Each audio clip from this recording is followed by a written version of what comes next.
Welcome to 360 Tamil. இன்னைக்கு இந்த வீடியோல நம்ம எந்த படத்தோட எக்ஸ்பிளனேஷன் பத்தி பார்க்க போறோம்னா பாலிவுட்ல 2008ல வெளியான மகாரதி அப்படின்ற படத்தை பத்தி தான் பார்க்க போறோம். இது ஒரு பக்காவான கிரைம் த்ரில்லர் படம்னு சொல்லலாம். ஸ்டார்டிங்ல இருந்து எண்டிங் வரைக்கும் சூப்பரா கொண்டு போயிருப்பாங்க. முடிவுல நீங்க எதிர்பார்க்காத ட்விஸ்டும் வச்சிருப்பாங்க. கண்டிப்பா இந்த படம் உங்க எல்லாருக்குமே பிடிக்கும் நம்புறேன். இந்த படத்தோட ஃபுல் எக்ஸ்பிளனேஷனுக்குள்ள போறதுக்கு முன்னாடி இந்த வீடியோக்கு ஒரு லைக் போடுங்க. அது மூலியமா இந்த வீடியோ இன்னும் நிறைய பேர்கிட்ட கொண்டு போய் சேர்க்கப்படும். மேற்கொண்டு டைம் வேஸ்ட் பண்ணாம நம்ம நேரடியா எக்ஸ்பிளனேஷனுக்குள்ள போயிடலாம். படத்தோட ஸ்டார்டிங் சீனே ஒரு பெரியவர் காரை ஏடகடமா ஓட்டிட்டு வரதை நமக்கு காட்டுறாங்க. இந்த நபரோட பேரு ஜெய்சிங் அப்படின்றது. இவர் செம்ம போதையில இருக்காரு, அதே சமயம் தூக்க கலக்கத்திலயும் இருக்காரு. அப்படியே கட் பண்ணி சுபாஷ்னு ஒருத்தரை காட்டுறாங்க. இவர் தான் இந்த படத்தோட ஹீரோவா இருப்பாரு. ஏடிஎம்ல காசு எடுப்பாங்க பாத்தீங்களா, அந்த முனையில இவர் பூமரை ஒட்டி வச்சிருந்தாரு. காசு அதுல ஒட்டுறதுக்காக தான் இப்படி ஒட்டி வைக்கிறாரு. இப்ப சைலண்டா வெளியே போய் நிக்கிறாரு. ஒரு நபர் காசு எடுக்கிறதுக்காக வராரு. காசு வந்துருச்சுன்னு காட்டுது, ஆனா காசு வரல. இவரை என்ன ஏதுன்னு பாக்கணும்ன்றதுக்காக அங்க இருந்து கிளம்புறாரு. இந்த கேப்ல ஹீரோ இருக்காரு பாத்தீங்களா, வேகமா உள்ள வந்துடுறாரு. வந்திருக்க காசெல்லாம் அந்த பூமர்ல தான் ஒட்டி இருக்கும். இவரும் அந்த காசெல்லாம் எடுத்துட்டு சைலண்டா வெளியே வந்துடுறாரு. ஜெய்சிங் ஏடகுடமா வண்டியை ஓட்டிட்டு இருந்த மாதிரி நமக்கு காமிச்சாங்க பாத்தீங்களா. இப்போ ஒரு வண்டியில வேகமா இடிச்சிடுறாரு. அந்த வண்டி வேற ஒரு வண்டி மேல இடிக்குது. இதனால பெரிய ஆக்சிடென்ட் ஏற்படுது. எல்லாருமே என்னாச்சு ஏதாச்சுன்னு பாக்குறதுக்காக வராங்க. பக்கத்திலே தான் நம்ம ஹீரோ இருப்பாரு. அவருமே பாக்குறதுக்காக வந்துடுறாரு. எல்லாருமே பார்த்துட்டு இருக்கும் போது லைட் இருக்கு பாத்தீங்களா, உடஞ்சி இந்த வண்டி மேல விழுற மாதிரி வந்துட்டு இருக்கு. பயந்து எல்லாருமே ஓடிடுறாங்க. ஆனா ஹீரோ இந்த பெரியவரை காப்பாத்தணும்னு நினைக்கிறாரு. அதனால கஷ்டப்பட்டு பெரியவரை கார்க்குள்ள இருந்து வெளியே எடுத்துடுறாரு. அது விழுறதுக்குள்ள இவரை தள்ளி கூட்டு வந்துடுறாரு. அது கார் மேல பொத்துன்னு விழுது. இவன் தான் நம்மளை காப்பாத்திருக்கான் அப்படின்றது பெரியவருக்கு புரியுது. என்னோட வீட்டுக்கு கூட்டு போ அப்படின்ற மாதிரி சொல்றாரு. ஹீரோ இருக்காரு பாத்தீங்களா, அவர் சொல்ல சொல்ல அவரோட வீட்டுக்கு கூட்டு வந்துடுறாரு. ஹாஸ்பிட்டலுக்கு போலாமா, கையில காயம் இருக்கு அப்படின்ற மாதிரிலாம் ஹீரோ சொல்றாரு.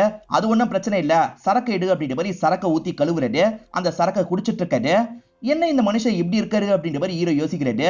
இப்பதான் இந்த பெரியவரோட ஒய்ஃப் வந்துடுறாங்க. அவங்க பேரு மல்லிகா அப்படின்றது. ரெண்டு பேருக்கும் ஏகப்பட்ட வயசு வித்தியாசம் இருக்கிறது தெரிய வருது. அதே சமயம் இந்த பெரியவரோட லாயரும் இந்த இடத்துக்கு வந்திருக்காரு. அந்த லாயரோட பேரு ஏடி மெர்ச்சன்ட் அப்படின்றது. என்ன நான் செத்து போயிட்டேன்னு நினைச்சு வந்தியா அப்படின்ற மாதிரிலாம் இவர் ஒய்ஃபை பார்த்து கேட்கிறாரு. இதனால ஒய்ஃப் இருக்காங்கல்ல, பயங்கரமா அப்செட் ஆயிடுறாங்க. மேற்கொண்டு எதுவுமே பேசாம படுக்கிறதுக்காக மாடி ஏறி நடந்துட்டு இருக்காங்க. அதே சமயம் ஏடி மெர்ச்சன்ட் இருக்காரு பாத்தீங்களா, ஹீரோவை இங்க இருந்து அனுப்பி விடணும்னு யோசிக்கிறாரு. ஹெல்ப் பண்ணதுக்காக ஹீரோக்கு கொஞ்சம் காசு தராரு. நீ கிளம்பு, இதுக்கப்புறம் நாங்க பாத்துக்கிறோம் அப்படின்ற மாதிரி சொல்றாரு. ஆனா இந்த ஜெய்சிங் இருக்காருல, நீ கிளம்பு, அவன் இருக்கட்டும் அப்படின்ற மாதிரி சொல்றாரு. உன் உயிரை பத்தி கூட கவலைப்படாம என்ன காப்பாத்திருக்க, அதை நான் மறக்க மாட்டேன். வீட்டுக்கு பக்கத்துலேயே கெஸ்ட் ஹவுஸ் மாதிரி ஒரு இடம் இருக்கு, அந்த இடத்துல இன்னைக்கு நைட்டு ஸ்டே பண்ணு அப்படின்ற மாதிரி சாவியெல்லாம் தந்துட்டு இருக்காரு. எதுக்கு அவன் ஸ்டே பண்ணோம், அதெல்லாம் வேணான்ற மாதிரி மல்லிகா சொல்றாங்க. இந்த வீட்டுல நான் என்ன சொல்றேனோ அதுதான் நடக்கும்ன்ற மாதிரி ஜெய்சிங் சொல்றாரு. இருந்தாலுமே மல்லிகா கூட கூட பேசிட்டு இருக்காங்க. ஆனா ஜெய்சிங் கோவமா திட்டிடுறாரு. நீ போய் இருன்ற மாதிரி சாவியை ஹீரோ கிட்ட தந்துடுறாரு. இப்ப ஹீரோவும் அந்த வீட்டுக்கு போலான்னு நினைக்கிறாரு. அதுக்குள்ள மல்லிகா இருக்காங்கல்ல, இவர்கிட்ட பேசுறதுக்காக வந்துடுறாங்க. முதல்ல அந்த சாவியை தாண்ட மாதிரிலாம் கேக்குறாங்க. அதெல்லாம் முடியாது மேடம், அவர் தான் தந்திருக்காரு, நான் கண்டிப்பா இங்கதான் இருப்பேன் அப்படின்ற மாதிரிலாம் சொல்லிட்டு இருக்காரு. அவர் போதையில உங்ககிட்ட சாவியை தந்துட்டாரு, காலையில நீ யாருன்னு கேட்பாரு, அதனால முதல்ல இங்க இருந்து கிளம்புன்ற மாதிரி சொல்லிட்டாங்க. அவர் கேட்டா நான் பதில் சொல்லிக்கிறேன், அது வரைக்கும் இங்கதான் இருப்பேன்னு சொல்லிட்டாரு. சரி போன்ற மாதிரி மல்லிகாவும் விட்டுட்டு படுக்கிறதுக்காக போயிடுறாங்க. இப்ப காலையில சமயம் இவர் வீட்டுக்குள்ள வராரு. நீ இன்னும் போலியான்ற மாதிரி மல்லிகா கேக்குறாங்க. சார் என்ன டிரைவரா இருக்க சொல்லியிருக்காரு அப்படின்ற மாதிரி சொல்லிட்டாரு. இது டிரைவரா இருக்க போறியா, இதை என்னால ஏத்துக்க முடியாது அப்படின்ற மாதிரி இவங்க கோவப்படுறாங்க. நீங்க தான் டிரைவரா இருக்க சொன்னீங்களா அப்படின்ற மாதிரிலாம் ஹஸ்பண்ட பார்த்து கேக்குறாங்க. ஆமா, இதுக்கப்புறம் இவன் தான் என்னோட டிரைவர்ன்ற மாதிரி சொல்றாரு. ஹஸ்பண்ட மீறி மல்லிகாவாலையும் எதுவுமே பண்ண முடியல. ஹீரோ இதுக்கப்புறம் இந்த கெஸ்ட் ஹவுஸ்ல தான் ஸ்டே பண்ண போறாரு. அதனால வீட்டுக்கு வந்து இவரோட திங்ஸ் எல்லாம் எடுத்து வச்சிட்டு இருக்காரு. கூட இருக்க ஃப்ரெண்ட் இருக்காருல, என்ன திங்ஸ் எல்லாம் எடுத்து வச்சிட்டு இருக்க அப்படின்ற மாதிரி கேக்குறாரு. எனக்கு ஒரு பம்பர் பிரைஸ் அடிச்சிருக்கு, நான் அந்த இடத்துக்கு போக போறேன்ற மாதிரி சந்தோஷமா கிளம்புறாரு. ஜெய்சிங் இருக்காரு பாத்தீங்களா, கிளப்ல பயங்கரமா சரக்கு அடிக்கிறாரு. லேட் நைட்டு தான் அந்த கிளப்பை விட்டு வெளியே வராரு. ரொம்ப தள்ளாடிக்கிட்டே வராருல, ஹீரோவும் பிடிக்கலான்னு பக்கத்துல வராரு. இல்ல நான் ஸ்டெடியா தான் இருக்கேன், விலகி போ அப்படின்ற மாதிரிலாம் இவரும் ஹீரோ கிட்ட சொல்லிட்டாரு. இப்ப கார்ல ஹீரோவும் கூட்டு வந்துட்டு இருக்காரு. அப்ப ஜெய்சிங் இருக்காருல, நீ இதுக்கு முன்னாடி என்ன வேலை பார்த்த அப்படின்னு கேக்குறாரு. வேலை எங்க பார்த்தேன், ஏதாவது கிடைக்கிற வேலையை பண்ணுவேன்ற மாதிரி ஹீரோ சொல்லிட்டாரு. பெரிய ஆக்டர் ஆகணுன்றதுக்காக தான் மும்பைக்கு கிளம்பி வந்தேன், நான் நினைச்ச மாதிரி ஆக முடியல அப்படின்ற மாதிரி ஹீரோ சொல்லிட்டு இருக்காரு.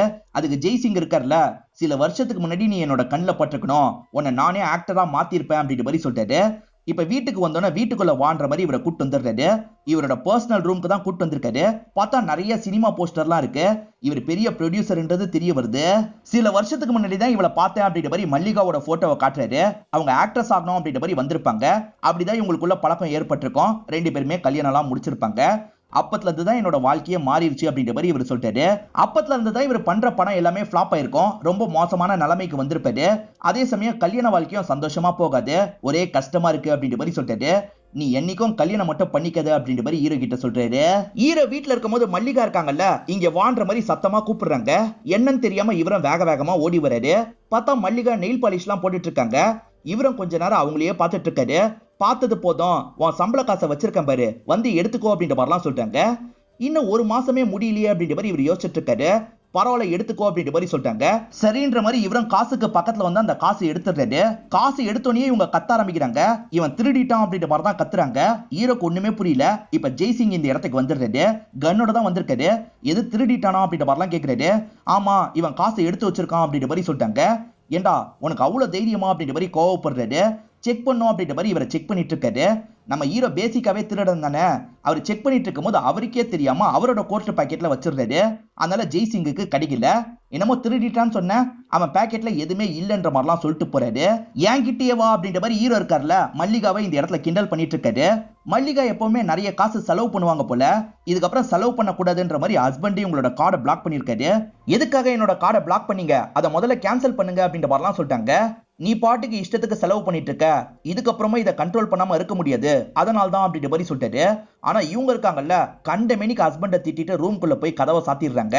கதவை கடைசி வரைக்கும் திறக்கவே மாட்டாங்க. திடீர்னு பார்த்தா இவருக்கு வீசிங் ப்ராப்ளம் ஏற்படுது. இவரை இரும்பிக்கிட்டே இன்ஹேலரை கேட்டுட்டு இருக்காரு. இவங்க அதை கவனிக்கிறாங்க. கவனிச்சா என்ன பண்றாங்கன்னா, வேணும்ட்டே ஜன்னல் வழியா தூக்கி போடுறாங்க. அதை கவனிக்கிற இவர் இருக்கார்ல, கீழே எடுக்கிறதுக்காக போயிட்டு இருக்காரு. கீழே விழுந்த இன்ஹேலரை ஹீரோ பாத்துருவாரு. இவர் கஷ்டப்பட்டு கீழே வந்துட்டு இருக்கிறதையும் ஹீரோ கவனிக்கிறாரு. நம்ம எடுத்துட்டு போய் தரலான்ற மாதிரி எடுத்துட்டு வந்து வேகமா இவர்கிட்ட தந்துடுறாரு. அந்த இன்ஹேலரை எடுத்ததுக்கு அப்புறம் தான் அந்த ஜெய்சிங் நார்மல் நிலைமைக்கு வராரு. ரெண்டாவது வாட்டியே என்னோட உயிரை நீ காப்பாத்திருக்க, நான் உன்னை என்னைக்குமே மறக்க மாட்டேன் அப்படின்ற மாதிரிலாம் சொல்றாரு. இப்ப ஜெய்சிங்கும் அவரை பத்தி ஹீரோ கிட்ட சொல்ல ஆரம்பிக்கிறாரு.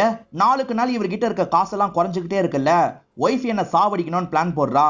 ஏன்னா நான் செத்து போனேன்னா இன்சூரன்ஸ்ல இருந்து 24 கோடி வரும், அதுக்காக தான் இந்த மாதிரிலாம் பண்ணிட்டு இருக்கா. ஏன்னா என்கிட்ட இருக்க காசு அவளுக்கு பத்தல அப்படின்ற மாதிரிலாம் சொல்லிட்டாரு. இதை ஹீரோவும் கேட்டு வச்சுக்கிறாரு. இப்ப ஜெய்சிங் இருக்கார்ல, அட்வான்ஸா 6 மாசம் காசு உனக்கு தரேன் வச்சுக்கோ அப்படின்ற மாதிரி செக் எழுதி தரதுக்காக வராரு. ஹீரோவும் தடுக்கிற மாதிரிலாம் பண்ணிட்டு இருக்காரு. பரவாயில்ல வச்சுக்கோன்ற மாதிரி இந்த ஜெய்சிங் சொல்றாரு. நான் தடுக்கலாம் வரல, நீங்க சைன் போடாம தந்துட்டீங்க, சைனை போடுங்க அப்படின்ற மாதிரி சொல்றாரு. மறந்தே போயிட்டேன் அப்படின்ற மாதிரி அந்த ஜெய்சிங்கும் சைனை போட்டு இவர்கிட்ட தந்துடுறாரு. சில நாட்கள் கழிச்சு நடக்கிறத நமக்கு காட்டுறாங்க. இந்த ஜெய்சிங் ஏதோ ஒரு முடிவு எடுத்துறாரு போல. இப்ப லெட்டர் யாருக்கோ எழுதுறாரு. அதே சமயம் இவரோட கன் எடுத்து பார்த்துட்டு இருக்காரு. இப்ப கீழே வந்தவர் ஹீரோ கிட்ட இந்த லெட்டரை தராரு. இத லாயர் கிட்ட தந்துரு அப்படின்ற மாதிரி சொல்லிட்டாரு. ஹீரோ உடனே கிளம்ப போறாரு. உடனே எல்லாம் கிளம்ப தேவையில்ல, உட்காரு, உன்கிட்ட பேசணும் அப்படின்ற மாதிரி சொல்லிட்டாரு. அதே சமயம் மல்லிகா நீயும் வா, உன்கிட்டயும் பேசணும்னு சொல்லிட்டாரு. அவங்க என்ன ஏதுன்னு கேக்குறாங்க. வான்னு சொல்றேன்ல, வான்ற மாதிரி சொல்லிட்டாரு. இவங்களுமே இந்த இடத்துக்கு வந்து உட்காந்துடுறாங்க. நான் செத்து போயிட்டா நாமினியா உன் பேர் இருக்கிறதுனால உனக்கு 24 கோடி ரூபாய் கிடைக்கும், அதை வச்சு சந்தோஷமா இருக்கலாம் தானே நினைக்கிறேன். நான் அதுலதான் ஒரு செக் வச்சிருக்கேன் அப்படின்ற மாதிரி சொல்லிட்டாரு. ஏன்னா கடைசி கொஞ்ச நாள்ல இவர் சில சேஞ்சஸ் எல்லாம் பண்ணிருக்காரு. நான் கொலை செய்யப்பட்டா மட்டும்தான் அந்த காசு உனக்கு கிடைக்கும், தற்கொலை பண்ணிக்கிட்டா அந்த காசு உனக்கு கிடைக்காது. நான் தற்கொலையே பண்ணிக்கிட்டாலும் சரி, அதை கொலையா மாத்த நீ ட்ரை பண்ணுவேன்றது எனக்கு நல்லா தெரியும். முடிஞ்சா ட்ரை பண்ணிக்கோ, உன் சாமர்த்தியம் எவ்வளவுன்றத பாப்போன்ற மாதிரி சொல்லிட்டாரு. நீ அது தற்கொலை பண்றதாது, நீ எல்லாம் பண்ண மாட்டே அப்படின்ற மாதிரி ஒய்ஃப் சொல்றாங்க. இப்ப கோவமா இங்க இருந்து கிளம்ப ஆரம்பிக்கிறாங்க. அவங்க கிளம்பிட்டு இருக்கும் போது இவர் இருக்கார்ல, கன்னை வச்சு அவரே ஷூட் பண்ணிக்கிறாரு. அதுக்கப்புறம் தான் அவர் உண்மையிலேயே சூசைட் பண்ணிட்டாருன்னு தெரிய வருது. ஹீரோவும் அங்கதானே உட்காந்து இருந்தாரு. இதெல்லாம் பார்த்து பயங்கரமா ஷாக் ஆயிருந்தாரு. லெட்டரை கூடுன்ற மாதிரி லெட்டர் தந்தாரு பாத்தீங்களா, அதுல என்னதான் எழுதியிருக்காரு பாத்துருவோமே அப்படின்ற மாதிரி இவரும் லெட்டரை ஓபன் பண்ணி பாத்துறாரு. அதுல ஹீரோ என்ன பாக்குறாரு அப்படின்றத நமக்கு காட்ட மாட்டாங்க. இப்ப மல்லிகாவும் வேகமா போலீஸ்க்கு கால் பண்ணலாம்னு நினைக்கிறாங்க. என்னங்க போலீஸ்க்கு கால் பண்ண போறீங்களா, சூசைட்னு சொன்னா உங்களுக்கு காசு கிடைக்காது, யோசிச்சு முடிவெடுங்க அப்படின்ற மாதிரி சொல்லிட்டாரு. இவர் சொத்து எனக்கு கிடைக்கும்ல, அதுவே எனக்கு போதும் அப்படின்ற மாதிரி சொல்லிட்டாங்க. எங்க 24 கோடி ரூபாயை விட போறீங்களா, யோசிச்சு முடிவு பண்ணுங்கன்ற மாதிரி ஹீரோவும் இவங்களோட மனசை மாத்துறதுக்கு ட்ரை பண்ணிட்டு இருக்காரு. இப்ப மல்லிகாவும் லைட்டா யோசிக்க ஆரம்பிக்கிறாங்க. அவர் தான் தற்கொலை பண்ணிட்டாரு, இதை கொலையா மாத்துறதுலாம் கஷ்டம்னு சொல்றாங்க. ட்ரை பண்ணா நிச்சயமா முடியும், உங்களுக்கு 50 எனக்கு 50 அப்படின்ற மாதிரிலாம் ஹீரோ பேசுறாரு. நான் இப்ப இந்த விஷயத்த பண்ணனா அவர் சொன்ன மாதிரியே நான் பண்ற மாதிரி ஆயிடும், நான் அப்படி பண்ண விரும்பல அப்படின்ற மாதிரிலாம் சொல்றாங்க. ஆனா ஹீரோ பேசி அவங்க மனசை மாத்துறதுக்கு ட்ரை பண்றாரு. ஆனா அவங்க போலீஸ்க்கு தான் கால் பண்ண போறேன் அப்படின்ற மாதிரி சொல்லிட்டாங்க. அப்ப இந்த லெட்டரை உங்களுக்கு காட்டி தான் ஆகணும்ன்ற மாதிரி லெட்டர்ல இருக்கிறத படிக்கிறாரு. நான் இன்னைக்கு தற்கொலை பண்ணிருப்பேன், ஆனா என் ஒய்ஃப் அதை தற்கொலையா காட்ட மாட்டா, எப்படியாவது கொலையா மாத்துறதுக்கு பயங்கரமா ட்ரை பண்ணுவா, அவ கொலையா மாத்தினதுக்கு அப்புறம் அது கொலை கிடையாது, தற்கொலை தான் அப்படின்ற மாதிரி நீ ப்ரூவ் பண்ணும். அது மூலியமா என்னோட ஒய்ஃப்க்கு காசு கிடைக்கூடாது. தற்கொலையை கொலையா மாத்த ட்ரை பண்ணதுனால அவன் மேல கேஸ் ஃபைல் ஆகும், அவ கஷ்டப்பட்டோம் அப்படின்ற மாதிரி எழுதியிருக்காரு. சாகும்போது கூட இவர் இவ்வளவு பக்கவா பிளான் பண்ணியிருக்காரு. இவருக்காக பாவப்பட்டு நீங்க வர காசை விட போறீங்களா அப்படின்ற மாதிரிலாம் ஹீரோ கேட்டுட்டு இருக்காரு. இவங்களோட மனசும் மாற ஆரம்பிக்குது. எனக்கு 24 கோடி ரூபாய் வேணும், ஆனா எப்படி இந்த விஷயத்த பண்ண முடியும், அதெல்லாம் கஷ்டம் அப்படின்ற மாதிரி சொல்லிட்டாங்க. என்கிட்ட ஒரு வழி இருக்கு அப்படின்ற மாதிரி ஹீரோ சொல்லிட்டாரு. இந்த வீட்டுல ஒரு பெரிய ஃப்ரீசர் பாக்ஸ் இருக்கும், அதுக்குள்ள இவரோட பாடியை நம்ம பதப்படுத்தி வச்சிருவோம். அதே சமயம் அடுத்த சில நாட்கள் இவர் உயிரோட இருக்காருன்ற மாதிரி சுத்தி இருக்க எல்லாரையும் நம்ப வைப்போம். அதுக்கப்புறம் வேற யாரோ இவரை கொன்ன மாதிரி நம்ம செட் பண்ணிடுவோம், எல்லாரும் நம்பிடுவாங்க. உங்களுக்கு 12 கோடி, எனக்கு 12 கோடி அப்படின்ற மாதிரி சொல்லிட்டாரு. இதனால மல்லிகாவும் சரின்ற மாதிரி ஏத்துக்கிறாங்க. நீங்க லாயருக்கு கால் பண்ணி பேசுங்க, ஒரு பொண்ணு வீட்டு வேலை பார்க்கறதுக்கு வேணும்ன்ற மாதிரி கேளுங்கன்ற மாதிரி சொல்லிட்டாரு. இவங்களும் சரின்ற மாதிரி ஏத்துக்கிறாங்க. அதே சமயம் ஃப்ரீசர் பாக்ஸ் அந்த பொண்ணு ஓபன் பண்ணிடக்கூடாது இல்ல, அதனால ஃப்ரீசர் பாக்ஸுக்கு மேல நிறைய பாட்டில்லாம் அடுக்கலான்ற மாதிரி முடிவு பண்றாங்க. இவங்க 2 பேருமே சேர்ந்த மாதிரி நிறைய பாட்டில்லாம் அடிக்கிறாங்க. இப்பதான் சுவாதின்ற ஒரு பொண்ணு இந்த இடத்துல வேலை பார்க்கறதுக்காக வந்திருக்கா. அந்த லாயர் தான் இந்த பொண்ணை கூட்டு வந்திருக்காரு. இந்த லாயர் எப்போ வந்தாலும் ஜெய்சிங்க பார்த்துட்டு தான் போவாரு. நான் ஜெய்சிங்க பாக்குறேன்ற மாதிரி போக பாக்குறாரு. அவர் ரொம்ப கோவமா இருக்காரு. இப்ப வேணான்ற மாதிரி மல்லிகாவும் சமாளிக்க ட்ரை பண்றாங்க. நான் பார்க்காத கோவமா அப்படின்ற மாதிரி இவரும் வேகமா மாடி ஏறிட்டு இருக்காரு. அப்ப ஹீரோ இருக்கார்ல, காயப்பட்டு வெளியே வர மாதிரி வராரு. என்ன மேடம் சார் இவ்வளவு கோவமா இருக்காரு, என்ன அடிச்சிட்டாரு அப்படின்ற மாதிரிலாம் சொல்லிட்டாரு. இதை பாக்குற அந்த லாயருக்கு லைட்டா பயம் வருது. எதுக்கு தேவையில்லாம பிரச்சனை அப்படின்ற மாதிரி இங்க இருந்து கிளம்ப ஆரம்பிக்கிறது. இந்த சுவாத்தியை பொறுத்த வரைக்கும் கிளீன் பண்ற வேலை, சமையல் வேலையெல்லாம் பாக்குறதுக்காக தான் வந்திருக்காங்க. ஹீரோவும் இந்த பொண்ணு கிட்ட வந்து பேச்சு கொடுக்க ஆரம்பிக்கிறாரு. ஐயா முன்ன மாதிரிலாம் இல்ல, வயசு அதிகமாயிருச்சுல, அதனால காரணமே இல்லாம கோவப்பட்டு இருக்காரு. நீ தப்பி தவறி கூட அந்த இடத்துக்கு போயிடாத, மேடம் கிட்டே சாப்பாடை கொடுத்து விடு, இல்லைன்னா ஒன்ன கோவப்பட்டு அடிச்சிட போறாரு அப்படின்ற மாதிரிலாம் சொல்றாரு. இந்த பொண்ணு மேலெல்லாம் போயிடக்கூடாது இல்ல, அதனாலதான் இந்த மாதிரிலாம் சொல்லிட்டு இருக்காரு. அதே சமயம் இந்த பொண்ணு கிளீன் பண்ற வேலை எல்லாம் பார்த்துட்டு இருக்காங்க. அப்ப மேல பெரியவர் கத்துற மாதிரி ஹீரோவே நடிச்சிட்டு இருக்காரு. இந்த பொண்ணை நம்ப வைக்கிறதுக்காக தான் இப்படி பண்றாரு. இப்ப இந்த பொண்ணு கிட்ட திரும்பி ஜெனரலா பேசுறதுக்காக வராரு. அப்படி பேசிட்டு இருக்கும் போதுதான் அந்த ஃப்ரீசர் பாக்ஸை யாரோ ஆஃப் பண்ணி வச்சிருக்கிறது தெரிய வருது. செம்மையா ஷாக் ஆயிடுறாரு. இதை யார் ஆஃப் பண்ணி வச்சான்ற மாதிரி சுவிட்சை போடுறதுக்காக போறாரு. மேடம் தான் அடியில எதுவுமே இல்லைன்னு சொன்னாங்க, அதனால தான் ஆஃப் பண்ணிட்டேன் அப்படின்ற மாதிரி சுவாதி சொல்றா. இல்ல ஆஃப்லாம் பண்ணி ரொம்ப நாள் இருந்ததுன்னா இது போயிடும், அதனால எப்பவுமே ஆன்ல தான் இருக்கணும், கரண்ட் செலவு ரொம்ப ஆகாது, அதனால ஆன் பண்ணியே வச்சிருன்னு சொல்றாரு. சரின்ற மாதிரி சுவாத்தியும் இந்த இடத்துல ஏத்துக்கிறாங்க. இதெல்லாம் தள்ளி இருந்து மல்லிகா கவனிச்சுட்டு போறாங்க. இப்ப நைட்டு நேரம் மல்லிகா இருக்காங்கல்ல, ஈர கிட்ட பேசுறதுக்காக வந்துடுறாங்க. இந்த பொண்ணு ஓபன் பண்ணி பார்த்துட்டா பிரச்சனை, அதுக்குள்ள நம்ம ஏதாவது பண்ணணும், எனக்கு பயமா இருக்கு அப்படின்ற மாதிரிலாம் சொல்லிட்டாங்க. சீக்கிரம் ஏதாவது பண்ணலாம் மேடம், நீங்க முதல்ல உள்ள போங்க அப்படின்ற மாதிரிலாம் அனுப்பி வச்சிடுறாரு. இப்ப நைட்டு நேரம் சுவாதி இருக்கா பாத்தீங்களா, அந்த ஃப்ரீசர் பாக்ஸ் கிட்ட வந்துடுறா. மேல நிறைய பாட்டில்லாம் இருக்குல்ல, அந்த பாட்டில்லாம் கொஞ்சம் கொஞ்சமா கீழே இறக்கி வச்சிட்டு இருக்கா. இந்த சவுண்டு மேல தூங்கிட்டு இருக்க மல்லிகா காதுல கேக்குது. அவங்களும் படிக்கட் வழியா வந்து பாக்குறாங்க. அவ எடுத்து வச்சிட்டு இருக்கிறதுலாம் இவங்களுக்கு தெரிய வருது. உடனே ஹீரோக்கு கால் பண்ணி இந்த இடத்துக்கு வான்ற மாதிரி சொல்லிட்டாங்க. ஹீரோவும் அந்த இடத்துக்கு வந்து இந்த விஷயத்த ஷாக்கிங்கா பாக்குறாரு. அந்த பொண்ணு தூக்கத்துல தான் இதை பண்ணிட்டு இருக்கா அப்படின்றது ஹீரோக்கு புரிய ஆரம்பிக்குது. அந்த பொண்ணு எடுத்து வச்சுக்கிட்டே இருக்கால, அதை திரும்பி மேலேயே வைக்கணும்ன்ற மாதிரி இவர் திரும்ப திரும்ப மேல மேல வச்சிட்டு இருக்காரு. ஒரு ஸ்டேஜ்ல அந்த பொண்ணு டயர்ட் ஆயிடுறா போல, திரும்பி ஒரு இடத்தை நோக்கி நடக்க ஆரம்பிக்கிறா. அப்படி நடக்க ஆரம்பிச்சவோ ஒரு இடத்துல போய் படுத்துடுறா. அவளுக்கு ஏதோ டவுட் வந்துருச்சு போல, அதனால தான் பாட்டில்லாம் எடுத்திருக்கா அப்படின்ற மாதிரி மல்லிகா சொல்றாங்க. அவளுக்கு டவுட்லாம் வரல மேடம், தூக்கத்துல தான் இப்படி பண்ணிருக்கா, நான் பாத்துக்கிறேன், நீங்க அவசரப்படாதீங்க அப்படின்ற மாதிரிலாம் சொல்லிட்டாரு. இப்ப அந்த பொண்ணு தூங்கிட்டு இருக்கா பாத்தீங்களா, பக்கத்துல வந்து எழுப்பி விடுறது. அந்த பொண்ணு எந்திரிச்சு நார்மலா பேச ஆரம்பிக்கிறா. உனக்கு தூக்கத்துல நடக்கிற ப்ராப்ளம் இருக்கு போல, நீ இந்த மாதிரிலாம் எடுத்து வச்சு அப்படின்ற மாதிரி சொல்லிட்டாரு. பாட்டில் கீழே விழுந்த சவுண்ட் கேட்டு மேடம் முழிச்சிருந்தா பெரிய பிரச்சனையா இருக்கும், நல்ல வேலை அந்த மாதிரிலாம் நடக்கல அப்படின்ற மாதிரி சொல்லிட்டாரு. எனக்கு இந்த ப்ராப்ளம் இருக்கிறத பத்தி மேடம் கிட்ட சொல்லாதீங்க, என்னை வேலையை விட்டு தூக்கிடுவாங்கன்ற மாதிரி சுவாதி சொல்றா. அதெல்லாம் சொல்ல மாட்டேன், போய் படுன்னு சொல்றாரு. பாத்தீங்களா மேடம், அவளுக்கு எந்த ஒரு டவுட்டும் வரலன்னு சொல்லிட்டாரு. என்னால இப்படி பயந்து பயந்து இருக்க முடியாது, நம்ம சீக்கிரமா ஏதாவது பண்ணணும்னு சொல்றாங்க. சரி பண்ணிடலாம், இப்ப போய் படுங்கன்னு சொல்லிட்டாரு. இப்ப மல்லிகா இருக்காங்கல்ல, யாருக்கோ கால் பண்ணி பேசுறாங்க. நான் சொல்ற மாதிரி தான் அவன் கேட்டுட்டு இருக்கான், அவனை எப்படியாவது சிக்க வச்சிருவோம், நம்ம பிளான் பண்ண மாதிரி எல்லாமே நடக்கும் அப்படின்ற மாதிரி சொல்லிட்டாங்க. இவங்க யார்கிட்ட பேசுறாங்கன்னு தெரியல, ஆனா ஹீரோவை ஏமாத்த பிளான் போடுறாங்க. இவங்க பிளான் படி ஹீரோ இருக்கார்ல, இன்னைக்கு நான் லீவுன்ற மாதிரி இங்க இருந்து கிளம்பி போயிடுறாரு. அதே சமயம் மல்லிகா இருக்காங்கல்ல, இன்னைக்கு நான் தான் உங்களை டாக்டர் கிட்ட கூட்டு போனோன்ற மாதிரி சொல்லிட்டாங்க. அவருக்கு லைட்னா அலர்ஜி, லைட் எல்லாம் ஆஃப் பண்ணிடு அப்படின்ற மாதிரி சொல்லிட்டாங்க. இந்த சுவாத்தியும் ஆஃப் பண்ணிடுறா. இப்ப இவங்களும் கூட்டு போறதுக்காக மேல வராங்க. ஜன்னல் வழியா ஹீரோ தான் வந்திருப்பாரு. ஹீரோ தான் இவங்க ஹஸ்பண்ட் மாதிரி இப்ப நடிக்க போறாரு. இந்த பொண்ணு இன்னும் ஓனரோட முகத்தை பார்த்தது இல்லைல்ல, அதனால பாக்குறதுக்கு ரொம்ப ஆர்வமா இருந்துட்டு இருக்கா. இவங்க 2 பேருமே பொறுமையா வந்துட்டு இருக்காங்க. அப்படி வந்துட்டு இருக்கும் போது கையில கொண்டு வந்த சூட்கேஸ் தெரியாதனமா கீழே விழுந்துருது. இந்த சுவாத்தியும் எடுத்து தரதுக்காக பக்கத்துல வரா. நீ பக்கத்துல வராத, நானே எடுத்துக்கிறேன் அப்படின்ற மாதிரி மல்லிகா சொல்றாங்க. அதனால அவளுமே பின்னாடி போயிடுறா. இப்ப மல்லிகா பொறுமையா அந்த சூட்கேஸ் எடுத்துட்டு வெளியே போயிடுறாங்க. இந்த விஷயத்தெல்லாம் இந்த பொண்ணு கவனிச்சிட்டு இருக்கா. இப்ப இவங்க 2 பேர் இருக்காங்கல்ல, கார் எடுத்துட்டு இங்க இருந்து கிளம்ப ஆரம்பிக்கிறாங்க. இவங்க 2 பேரோட பிளான் என்ன தெரியுமா? ஹஸ்பண்ட் அண்ட் ஒய்ஃப் கார்ல போயிருக்காங்க. ஒரு குரூப் 2 பேரையும் அட்டாக் பண்ணிருக்கு. ஹஸ்பண்ட் அந்த குரூப் சாவடிச்சிருக்காங்க, ஒய்ஃப் ஒரு இடத்துல லாக் பண்ணி வச்சிருக்காங்க. இதுதான் பிளானா இருக்கும். இப்ப இவர் என்ன பண்றாருன்னா, பால் பூத்தை ஓபன் பண்ணி உங்களை உள்ள கூட்டு வந்துடுறாரு. அந்த கேங் உங்களை இங்கதான் லாக் பண்ணி வச்சிருக்காங்க. உங்க ஹஸ்பண்ட வேற இடத்துல போய் டார்ச்சர் பண்றாங்க. கொஞ்ச நாள் கழிச்சு பாடி கிடைக்கும். இதுதான் பிளான் அப்படின்ற மாதிரி சொல்றாரு. நாளைக்கு காலையில பால் வண்டி வந்துடும், அது வரைக்கும் மட்டும் அட்ஜஸ்ட் பண்ணிக்கோங்க அப்படின்ற மாதிரி சொல்றாரு. நீங்க இந்த மாதிரி காயம் இல்லாம இருந்தா டவுட் வரும், அதனால ஒரே ஒரு அடி மட்டும் அடிச்சுக்கிறேன் அப்படின்ற மாதிரி ஓங்கி அவங்க மண்டையிலேயே ஒரு அடி அடிக்கிறாரு. சரி இங்க இருந்து கிளம்பலாம் அப்படின்ற மாதிரி இவரும் இங்க இருந்து கிளம்புறாரு. அந்த பொண்ணு தூங்கிட்டு தான் இருக்கலாம்னு செக் பண்ணிட்டு இவரும் போய் படுத்துறாரு. இப்ப அந்த இடத்துல நடக்கிறத நமக்கு காட்டுறாங்க. அவங்க ரூம்குள்ள இருக்கும் போது மழை பயங்கரமா பெய்யுது. மேல வாட்டர் இருக்கிறதுனால இவங்க மேல தண்ணி சிந்திக்கிட்டே இருக்கு. இவங்களும் அந்த இடத்தை விட்டு விலகி போனோம்னு நினைக்கிறாங்க. அப்ப அந்த சேர் ஸ்லிப் ஆகி பொத்துன்னு கீழே விழுறாங்க. இவங்களுக்கு என்னாச்சு ஏதாச்சும் நமக்கு காட்டாமையே கட் பண்ணிடுறாங்க. நைட்டு போனவங்க இன்னும் வரல, அதனால லாயர் கிட்டே இந்த தகவலை சொல்லுன்ற மாதிரி சுவாதி கிட்ட ஹீரோ சொல்லிட்டாரு. இதனால சுவாதி இருக்காங்கல்ல, 2 பேருமே மிஸ் ஆயிட்டாங்க அப்படின்ற மாதிரிலாம் சொல்லிட்டாங்க. இதனால லாயர் என்ன பண்றாருன்னா போலீஸ் ஸ்டேஷனுக்கு வந்துடுறாரு. நேத்து நைட்டு போனவங்க திரும்பி வரலையா, சீக்கிரமா கண்டுபிடிங்க அப்படின்ற மாதிரி சொல்லிட்டாரு. சரி நாங்க பாத்துக்கிறோம் அப்படின்ற மாதிரி போலீஸுங்களும் ஏத்துக்கிறாங்க. ஹீரோ வீட்டுக்கு வந்தோன்னா சுவாதி இருக்காங்கல்ல, போலீஸ் தேட ஆரம்பிச்சிட்டாங்களா அப்படின்ற மாதிரி கேக்குறாங்க. தேட ஆரம்பிச்சிட்டாங்க, இன்னும் கண்டுபிடிக்கல. பால் பூத்துக்கு வேன் போனாலே போதும் கண்டுபிடிச்சிடலாம் அப்படின்னு சொல்றதுக்காக வராரு. அப்படி சொல்ல வந்தவர் சுதாரிச்சிடுறாரு, சட்டுன்னு கட் பண்ணிடுறாரு. கொஞ்ச நாள் உளறி இருப்போம் அப்படின்ற மாதிரிலாம் யோசிக்கிறாரு. அவங்களும் ஏதோ சொல்ல வந்தீங்களே அப்படின்ற மாதிரிலாம் கேட்குறாங்க. அதெல்லாம் ஒன்றும் இல்லைன்னு சமாளிக்கிறாரு. நீ எனக்கு ஒரே ஒரு ஹெல்ப் மட்டும் பண்றியான்னு கேட்குறாரு. நீங்க எனக்கு ஹெல்ப் பண்ணிருக்கீங்கல்ல, கண்டிப்பா பண்றேன்னு சொல்லிட்டாங்க. நேத்து நான் லீவ் போட்டு போனேன் பத்தியா, அப்ப தெரியாதனமா ஒரு கார் மேல இடிச்சிட்டேன். போலீஸ் கேஸ்ன்னு வந்தா எனக்கு பிரச்சனை ஆயிடும், அதனால நேத்து நான் இங்கே தான் இருந்தேன்ற மாதிரி சொல்றியான்னு கேட்குறாரு. அதுக்கு என்ன சொல்றேன்ற மாதிரி இவங்களும் ஏத்துக்கிறாங்க. அப்பா போலீஸ் வந்தா நமக்கு பிரச்சனை இல்லைன்ற மாதிரி யோசிக்கிறாரு.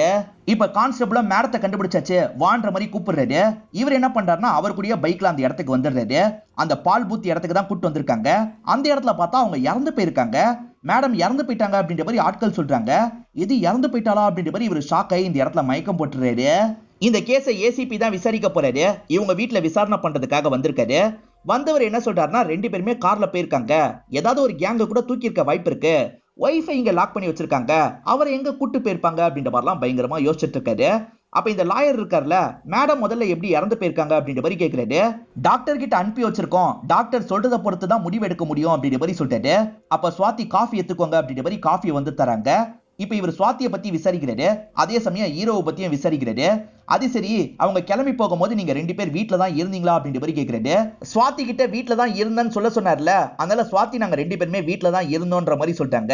இவர் இருக்கார்ல, அவங்க இறந்து போனதை இப்ப கூட என்னால நம்ப முடியல, எனக்கு சம்பளம்லாம் அவ்வளவு அதிகமா தந்தாங்கன்ற மாதிரி ஹீரோ நடிக்கிறாரு. வீட்டுல ஏதாவது கிடைக்குமான்ற மாதிரி ஏசிபியும் செக் பண்ணிலாம் பார்த்துட்டு இருக்காரு. அப்ப ஏசிபி அசிஸ்டன்ட் எனக்கு ஒண்ணு தோணுது அப்படின்ற மாதிரி சொல்லிட்டாரு. அதாவது ஹஸ்பண்டுக்கும் ஒய்ஃபுக்கும் ஏகப்பட்ட சண்டை வந்துகிட்டே இருக்குமா, ஒய்ஃபை காலி பண்ணிட்டு ஹஸ்பண்ட் கூட தலைமறைவா இருக்க வாய்ப்பு இருக்குல்ல அப்படின்ற மாதிரி சொல்லிட்டாரு. சரி அந்த ஆங்கிலையும் விசாரிப்போம் அப்படின்ற மாதிரி ஏசிபி சொல்றாரு. ஒவ்வொரு இடமா பார்த்துட்டு வந்த ஏசிபி இப்ப ஃப்ரீசர் இருக்கிற இடத்துக்கு வந்துடுறாரு. எதுவுமே இல்லைன்னா எதுக்காக ஆன்ல இருக்குன்னு ஆஃப் பண்றதுக்காக போறாரு. ஆனா சுவாதி தடுத்துடுறாங்க. ரொம்ப நாள் ஃப்ரீசர் ஆஃப்லயே இருந்ததுன்னா ஃப்ரீசர் போயிடும், அதனால தான் எப்பவுமே ஆன்லயே வச்சிருக்கோம் அப்படின்ற மாதிரிலாம் சொல்லிட்டு இருக்காங்க. இவரும் ஃப்ரீசரை பாக்குறாரு, நல்லா இருக்கு, விலை எவ்வளவு வரும் அப்படின்ற மாதிரிலாம் கேட்டுட்டு இருக்காரு. ஓபன் பண்ணுங்க உள்ள பாக்கணும் அப்படின்ற மாதிரி சொல்லிட்டாரு. இதை தள்ளி இருந்து ஹீரோவும் கவனிச்சுட்டு தானே இருக்காரு. இது ஓபன் பண்ணணுமா அப்படின்ற மாதிரி ஷாக்க வருது. இப்ப ஆட்கள் இருக்காங்கல்ல, பாட்டில் எல்லாம் கீழே இறக்கி வச்சு ஓபன் பண்ணலாம்னு நினைக்கிறாங்க. அதுக்குள்ள ஏசிபிக்கு போன் கால் வருது. டாக்டர் தான் பேசுறாரு போல. இவர் டாக்டர் கிட்ட பேசிட்டு இருக்காரு. அந்த சமயம் ஹீரோ வேணும்ட்டே பாட்டில தள்ளி விடுறாரு. ஆட்கள் தான் தள்ளி விட்டுட்டாங்க அப்படின்ற மாதிரி ஏசிபி நினைக்கிறாரு. யோ நிறுத்திங்கயா, போன்ல பேசிட்டு இருக்கேன் அப்படின்ற மாதிரிலாம் சொல்லிட்டாரு. இதனால ஆட்களும் அந்த வேலை பண்ண தேவையில்லை போல அப்படின்ற மாதிரி நிறுத்திடுறாங்க. டாக்டர் தான் பேசினாரு, சாவுக்கான காரணம் தெரிஞ்சிருச்சு அப்படின்ற மாதிரி லாயர் கிட்ட சொல்லிட்டாரு. லாயரும் எப்படின்ற மாதிரிலாம் கேட்டுட்டு இருக்காரு. அவங்க சாஞ்சி வெல்றதுக்கு ட்ரை பண்ணிருக்காங்க, அப்படி விழும் போது அவங்களோட கழுத்து ட்விஸ்ட் ஆயிருக்கு, அதனால தான் இறந்து போயிருக்காங்க அப்படின்ற மாதிரி சொல்லிட்டாரு. இதனால ஒருத்தங்க சாவாங்களா அப்படின்ற மாதிரி இவர் ஆச்சரியமா கேட்கிறாரு. இதெல்லாம் தள்ளி இருந்து ஹீரோவும் கவனிச்சிட்டு இருக்க மாதிரி நமக்கு காட்டுறாங்க. ஏசிபி என்ன சொல்றாருன்னா, முடிஞ்ச அளவுக்கு அவரை தேடி பாக்குறோம், இங்க பாதுகாப்புக்காக ஒரே ஒரு நபரை மட்டும் விட்டு போறேன் அப்படின்ற மாதிரி கிளம்பிடுறாரு. இப்ப லாயர் இருக்கார்ல, எனக்கு கொஞ்சம் ட்ரிங்க் மட்டும் ஊத்து அப்படின்ற மாதிரி சொல்லிட்டாரு. ஹீரோவும் அவருக்கு ட்ரிங்க் எல்லாம் ஊத்தி தராரு. சாருக்கு என்ன ஆயிருக்கும்னு நினைக்கிறேன் அப்படின்ற மாதிரி லாயர் கேட்கிறாரு.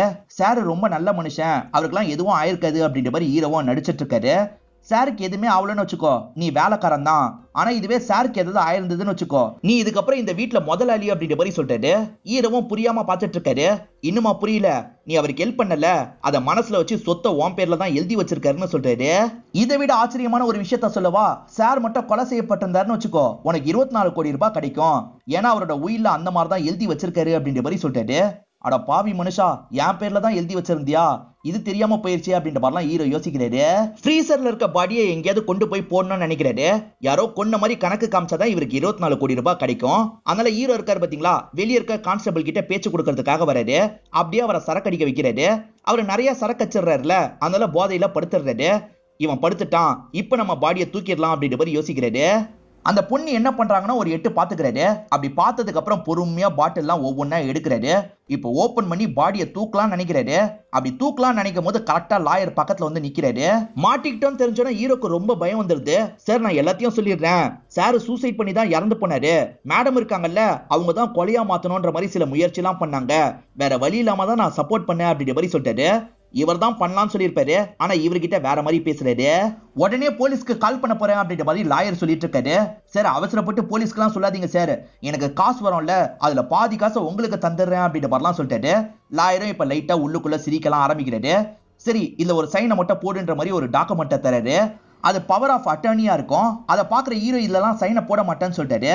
இல்ல சைனை போட்டுட்டாருன்னு வச்சுக்கோங்க, ஹீரோக்கு செய்ய வேண்டிய எல்லாமே அவருக்கு போயிடும். அதனால தான் ஹீரோ போட மாட்டேன்னு சொல்லிட்டாரு.